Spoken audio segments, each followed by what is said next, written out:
Hello Assassins, Gargudon for the ones who came before here, and today we have the pleasure of having Lee Majdoub himself, the voice of Basim himself, here on the channel for a little chat. Lee, thank you so much for taking the time to do this. We know you are a busy guy. And other than that, how are you today? I'm doing great. Thanks for having me. And I'm happy to do this. We really appreciate it. So if there's not anything else, let's just get the show on the road. So first off, I wanted to hear a little bit about what was the road to the role of Basim like? How did you get the gig, and what were some of your favorite parts about bringing the character to life? And did it come with any certain challenges? The road to becoming Basim, Ubisoft wanted to hear my voice, so laid down some tracks with an Arabic accent, and then we talked some more. They asked about like if I had an Arabic background, if I could speak Arabic, and which was yes. And I got the part, and then I got really nervous. I'm really familiar with Assassin's Creed, so I knew how important of a job this was going to be. And so you've been a fan of the franchise for a while? Yeah, since the first. Amazing. Yeah. That makes us think. Did you? I take it you had a chance to play Valhalla, then, of course, where Basim also appears. So I never played Valhalla. I didn't get the chance to. I was in the midst of Odyssey, which is a long game, and then I went on to Origins. Yeah. And I play them all backwards. Weirdly, I'm just like, I'm gonna play this one next, whatever. But I did watch all the cinematics, so I followed like hours and hours of gameplay and cinematics to learn about Basim and his character. That was the thing. Did you kind of go to that version of Basim and Carlo Rota's performance to kind of, I suppose, study the character? Anything to keep in mind or such? It was different, right? Because this time around, we're going to the beginning, really, of Basim's story and his journey to becoming a hidden one. So there was a lot of freedom, especially with knowing what we know about Basim and Valhalla and what his journey's like. So I watched in order to learn about his backstory, his history, and also find just little mannerisms or little tics or something within the vocal register that Carlo brought to the role. Yeah. But also us having the freedom of it being 20 years or so before. So Basim's quite a bit younger. Of course. So we played around with vocal register as well. So we made him sound younger. Oh, okay, that's interesting. Yeah, and then we played with the idea of, and hopefully this lands for people, but as the game progresses, so as Mirage progresses, there's like slight changes in the bass, in the register of Basim's voice. So when he starts off, what's that? Kind of like Ezio back in the day, like when he goes from teenager to full-on adult. Yeah, a little bit, and it was more the inspiration for that was more along the lines of like, okay, when we're introduced to Basim, he's young, he's a thief, he's smart aleck in a way. Even though life is pretty hard, he still kind of like has this positive outlook on things. Of course. And so there was a little bit more lightness in how he sounded. And then as he experiences the loss of loved ones and the trauma that he goes through, his journey to becoming a hidden one, he gets a little bit more grounded, a little bit more resentment throughout. So we played around with his voice kind of deepening as the story progressed. Was that show? Of course. Was that anything on your end, or from what it sounds like, was that all like effects and stuff? No. That was it was an idea I brought to Sarah and the team, and they really liked it. So then it was just us keeping track of when we were recording, like where are we in the story? Okay, this is post him becoming a hidden one. All right, I need to have my register a little bit lower. Oh, okay, this is like the third act. We're going even deeper. Oh, okay, this is the first act of the story. We got to go a little bit higher. So it's all of us not trying to remember, but like remembering where we are in the story and what are we recording. For sure. No, that sounds really cool, and like it definitely brings a certain authenticity to the story, and like that if things really progress and take place over time, for sure. Yeah, for sure. Of course. And just the character of Basim, what is it you think makes him unique? Is there anything that kind of sets him apart from other assassins, maybe both at the time and throughout history, really? I think a lot of the commonalities are just like every assassin kind of felt like they had more to offer, right? Like they were trying to figure out where their place was in the world.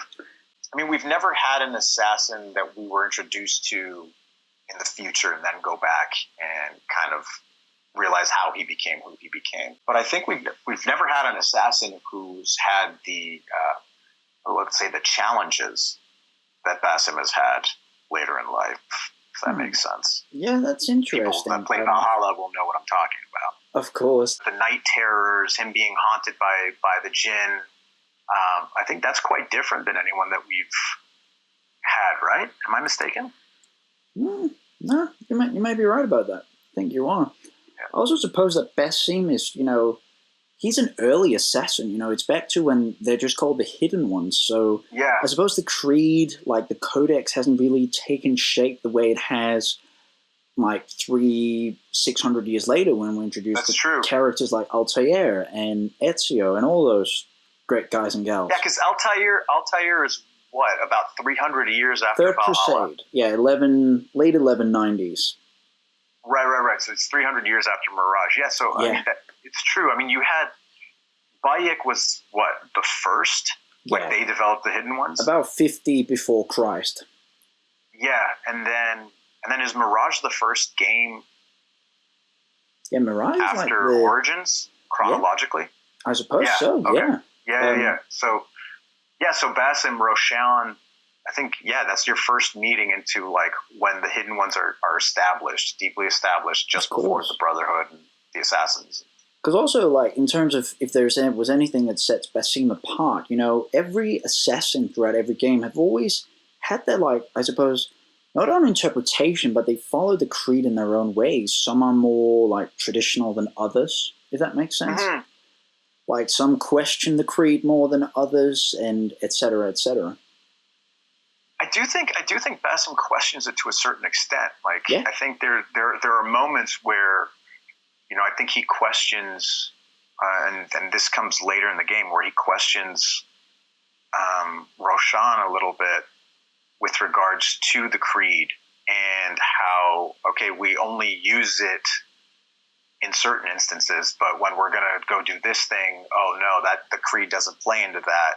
So I think that's a big part for Basim is his battle within seeking what's best for the Hidden Ones and his love, like everybody, like seeking what's best for everyone, and also trying to figure out at the same time what's best for him and it's a push and pull for Basim quite a bit within like doing what's needed versus doing what's right, or doing what is asked of him versus doing what he knows he should be doing or what he's personally pulled to do. So I think that's probably something that's quite different, is there's that internal struggle of truly representing the Hidden Ones and questioning them.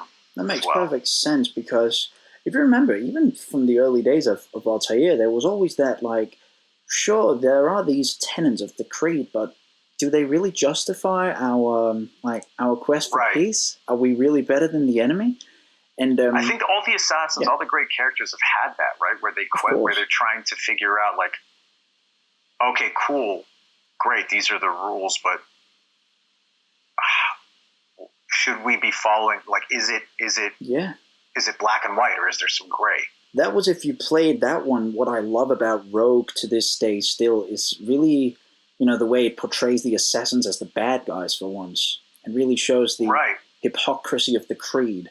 What occurs to me is realizing in adulthood when with the Jedi Order and stuff like that, where I was like, oh, hold on, they're actually kind of messed up. Like, don't feel anything. Very much. If you feel something, you're going to go dark. I'm a massive Star Wars fan. You can just see my Ahsoka there, among others. Oh, cool. But, I've always thought that there are parallels between the Assassins and Templars and then the Jedi and Sith, that there's really no gray area philosophically, and it's either you're this or that.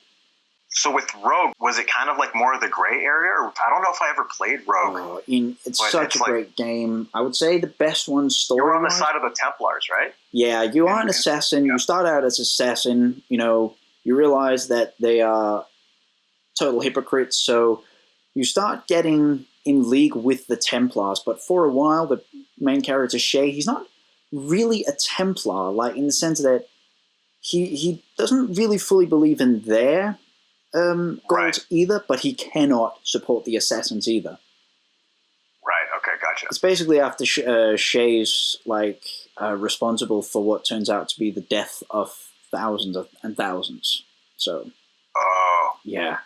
I need to go and play Rogue. Yeah, it was, if you've ever heard of that, there was a big earthquake in Lisbon in 1750-something. Mm-hmm. He caused that, of course, with some piece of Eden underground and stuff, so... Right. Yeah.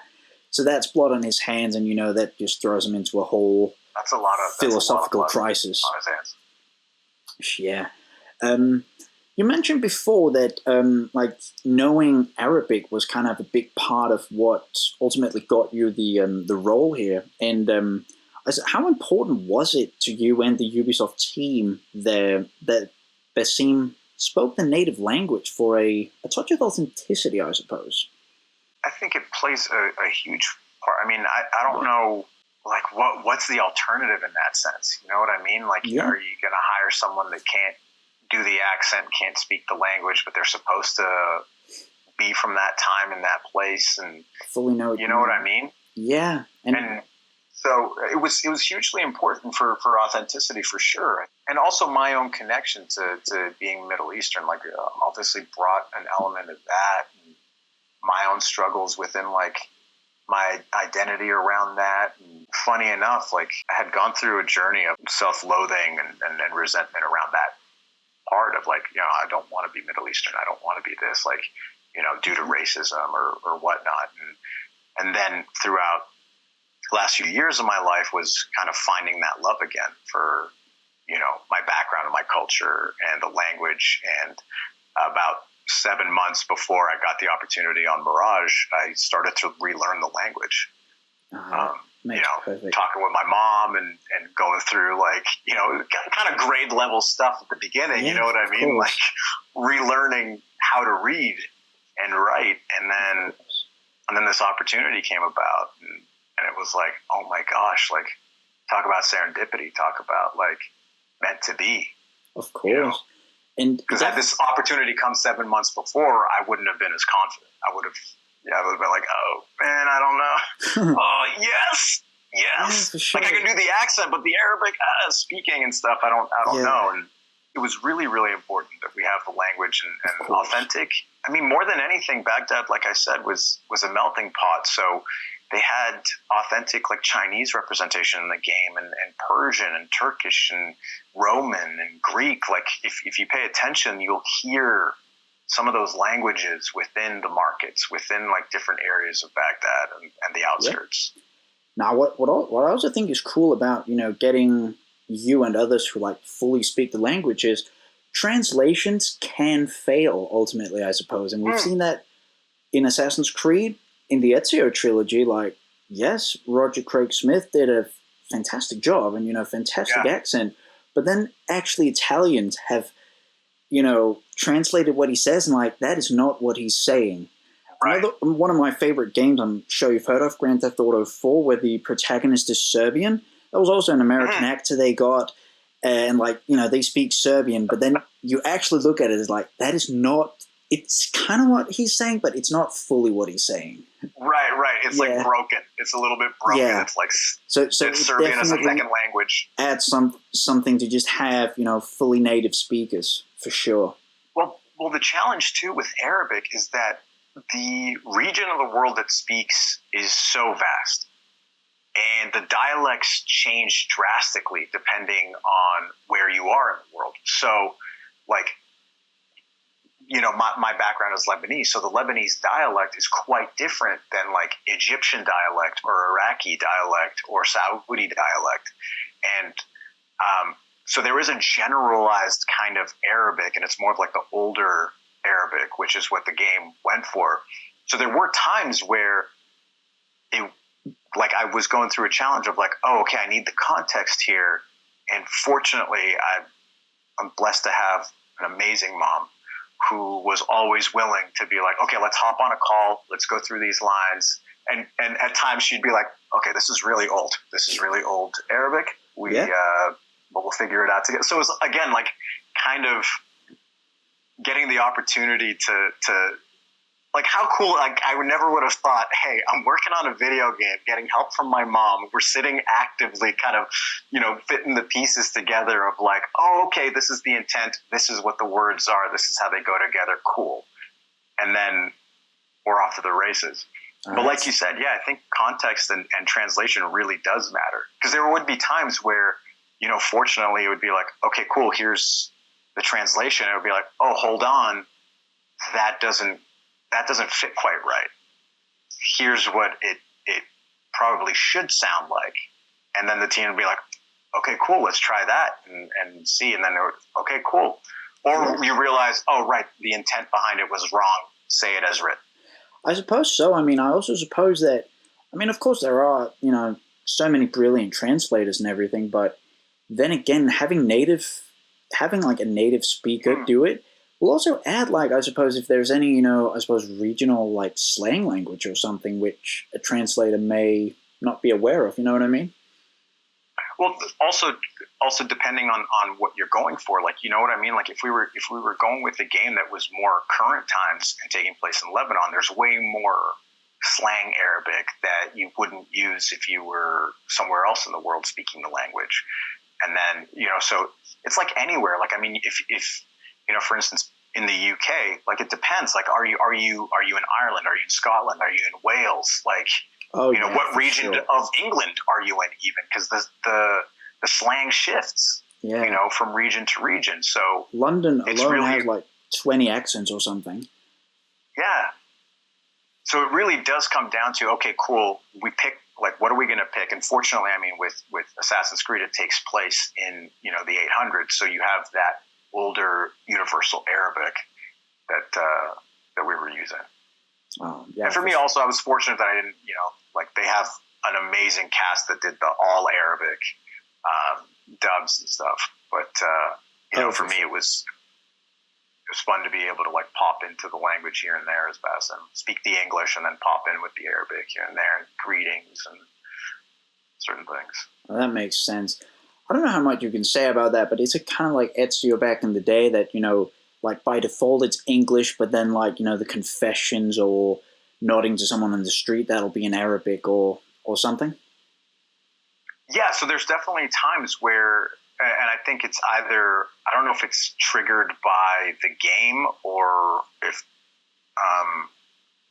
it was planned, but there are times where Basim will walk by and someone will greet him in Arabic and he'll respond in Arabic or respond in English or just nod. So I'm not sure exactly if that's a game generated thing, like an AI generated thing, or if not the speaking, but like, which trigger will it be? Like, which response is it going to trigger? Yeah. But yeah, we definitely did. Like, I recorded a lot of Arabic as well, greetings, and we have some lines in there and some prayer as well. And, it's really cool. For sure.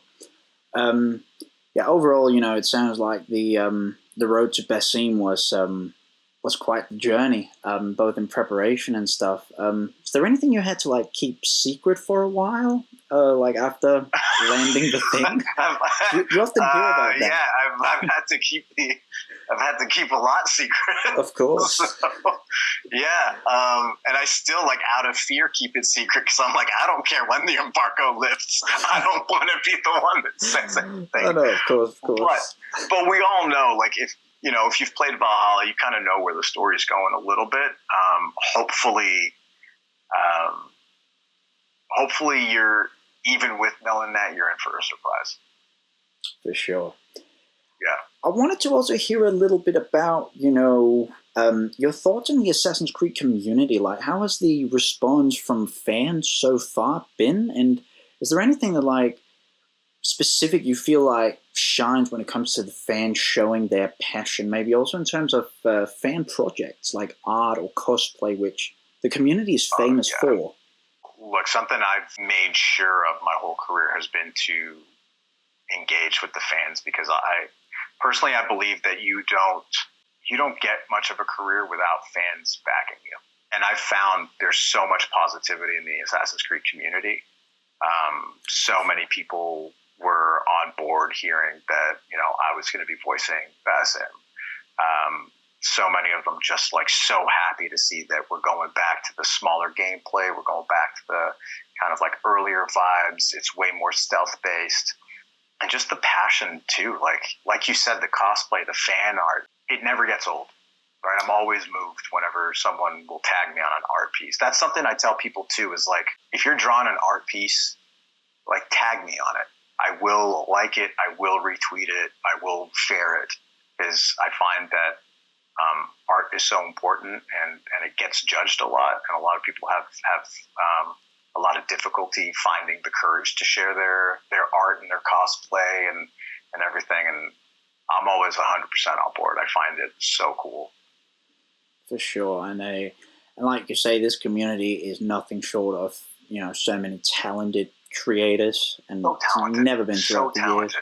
Whether coming up with their own stuff too, like little shorts and everything, or ideas or theories. Like, it's always so cool to kind of read along with fan theories. Of course. Or even them taking like a story and branching out with it. Yeah, kind of like writing like fan fictions or such. Yeah, 100%. Yeah.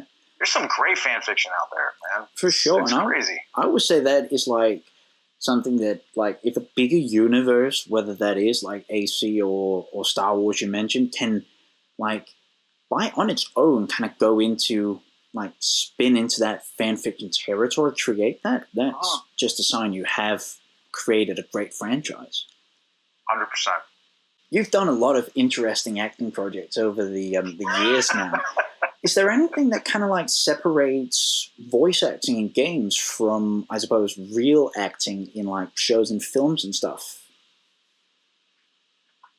Yes and no. It depends on the project. Like, I mean, if you're doing performance capture, which is basically like, you've got your motion capture outfit, you've got your helmet cam on your face, and pretty much that's like all imagination.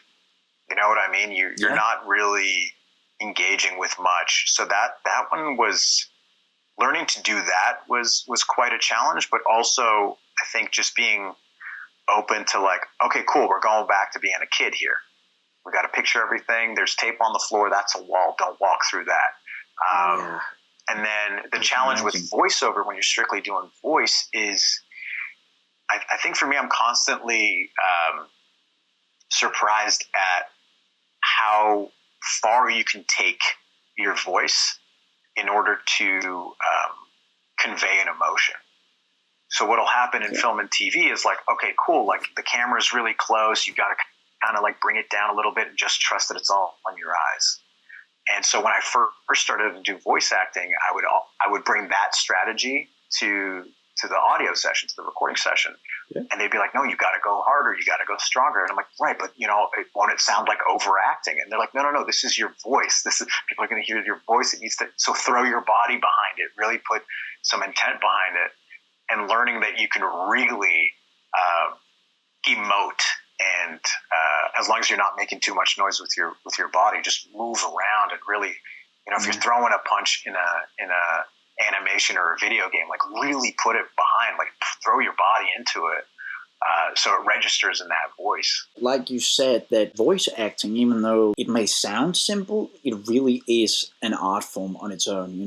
There are so many like people I can name who just only use their voice and showed all the emotions just through that. Yeah, I remember when I first got into it, I was so fortunate to have a good friend of mine, bless him, who was a big part of the voice industry, who really kind of pushed me to get into it like 8-9 years ago, and really took the time to teach me like how to do it and how hard you could go, and would we would record together, and he would he would record things for me. Like he would have me record and he's like, see, like you thought you were doing a lot here, but now when we play it back, is it working? Do you buy that you're angry? Do you buy that you're sad? And it'd be like, oh no, that's kind of falling a little bit flat. He's like, yeah, you can go harder. But then if you do that in film and TV or even in theater, depending on the material, you're going to be overacting. But it all stems from like authenticity. Like, do you like if I buy that I'm angry and I'm really going for it, then hopefully you buy that I'm angry. Yeah, for sure. The tough thing is like, it's a balance. It's definitely a balance. I see what you mean. In terms of like that kind of balance between like games and then also films, as you are the second Assassin's Creed protagonist to also have been part of the Sonic franchise, how do you balance like going from kind of like a light toned, kind of comedic thing like that to then a serious like historical game like Mirage? I wish I could tell you there's some trick or some. I love what I do, and like for me as a person, I'm a really lighthearted, loving human being. But I also have trauma that I've experienced. And, I've gone through a lot of challenges in life, just like anyone. You know what I mean? I think we all have the ability to, whether you're an actor or an artist or a performer, like whatever it is, a writer, we can all do it. We can all touch into our lightness and all touch into our darkness, So for me, it's just about finding the fun in it and finding the authenticity in it. For sure. Stone, although Agent Stone is quite lighthearted and it's a kid's film, he also has his challenges. There are moments where, the audience might not see it. We might not record that scene or whatnot. But for me, it's like, I have a lot going on up here with regards to what's the backstory, what's he been through, why does he view the Doctor like Robotnik the way that he does? Why is he so on board with Robotnik? Yeah. But why is he also quite an endearing and loving individual? The same thing with Basim. You go into that, and there's lightness to Basim and there's darkness to Basim. We just approach it a little bit differently, and you trust that the team around you will take care of you in that sense and will guide you. I think for me, it's just trying to go in and be fearless in my performance. And if I go over the top and it doesn't work, reel me in. If you need something more, that it's such a huge collaborative process. I think a lot of it for me is about just trusting the people that I'm around and knowing that they've hired me for a reason, and I'll bring it, and then they can tweak it as we go. If you believe in the project, you believe in the team, and you believe in yourself, I think you're pretty well set. So whether it's Basim or whether it's Agent Stone or whether it's, a dark character I've played in, I played a character on the 100 that was, very much in the gray area of moral compass. And it's just really, asking yourself, okay, in this situation, where can we take this person? And now it's my job to convey that.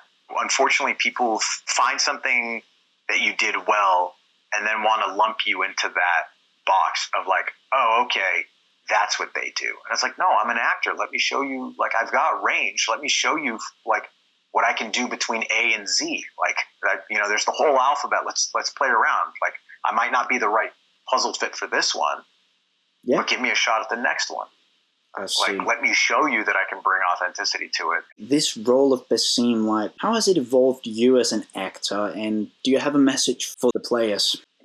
Having played Basim, I got more in touch with my culture, with who I am, learned more about myself. So maybe the role of Basim has kind of been like a homecoming in a way almost. Well, yeah. I mean, it feels like it was meant to be, and he's someone that's like near and dear to my heart. Also learning that like I've got way more confidence now in my abilities as a voice actor to have been a main character in an Assassin's Creed game. Like it's insane. With every experience, you grow. I've definitely become more immersed in the Assassin's Creed community again. And my message to the fans in the community, I don't know if there's a message as much as just like thank you. You know, I mean, the support's been incredible. The positivity's incredible. And my hope is that, you know, you really find yourselves moved by this game. It's everything you've hoped for. Yeah. And that you want more Basim down the line. For sure. Put that out there in the world, selfishly. For sure. I mean, we might be looking at a household character here. Who knows? Who knows? We'll see. How's the rest of the launch week here looking for you? We just had the launch celebration, and people seemed really excited, and you know, interviews, and I'm just following along. I'm waiting impatiently. You know, for the game to come out. At moment of recording, it's less than 48 hours, isn't it? Yeah, about so. I'm just really happy, man. I'm happy to be part of this community, and really happy to voice Basim. Of course, we appreciate you in the community, that's for sure. Thank you. It's us here at the ones who came before who say thank you for taking the time to do this. It was fun talk. All right. Other than that, it's been a pleasure. I hope you had a good time. And Assassins, of course, enjoy Assassin's Creed Mirage when it's out very soon. We hope you all enjoy playing it. And we will, of course, be doing a bunch of content related to it. So, yeah. Love it. Stay safe, Assassins.